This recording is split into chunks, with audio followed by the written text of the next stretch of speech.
నమస్తే అండి. నేను అపర్ణ. భారతీయ సంస్కృతికి స్వాగతం. మాఘపురాణం 7వ అధ్యాయం.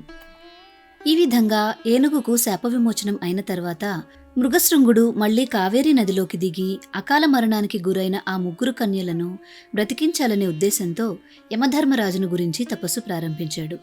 అతడు నిశ్చలమైన మనస్సుతో సంపూర్ణ దీక్షతో యముని ధ్యానిస్తూ ఉండగా మృగశృంగుని కఠినమైన తపస్సుకు మెచ్చిన యమధర్మరాజు ప్రత్యక్షమయ్యాడు. మృగశృంగ, నీ కఠోర తపస్సు, పరోపకార భావం నన్నెంతో సంతోషపెట్టాయి. నా గురించి ఇంతటి దీక్షతో ఇప్పటి వరకు ఎవరూ తపస్సు చేయలేదు. నీకు ఏమి కావాలో కోరుకో, నీ కోరికను తప్పకుండా నెరవేర్చుతాను అన్నాడు.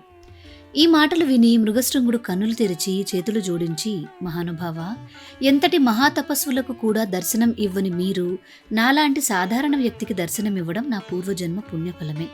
అకాల మరణానికి గురైన ఆ ముగ్గురు కన్యలకు మళ్లీ ప్రాణం పోయండి.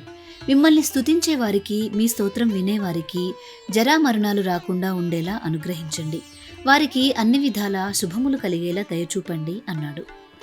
మృగశృంగుని పరోపకార బుద్ధిని, కరుణతో నిండిన హృదయాన్ని చూసి యమధర్మరాజు ఎంతో సంతోషించాడు.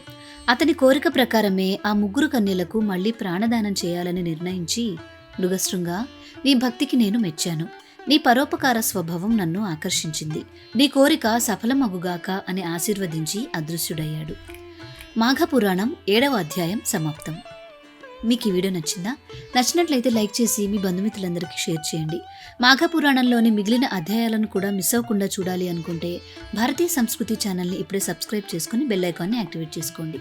తిరిగి రేపటి రోజు పారాయణంలో మళ్ళీ కలుసుకుందాం. నమస్కారం.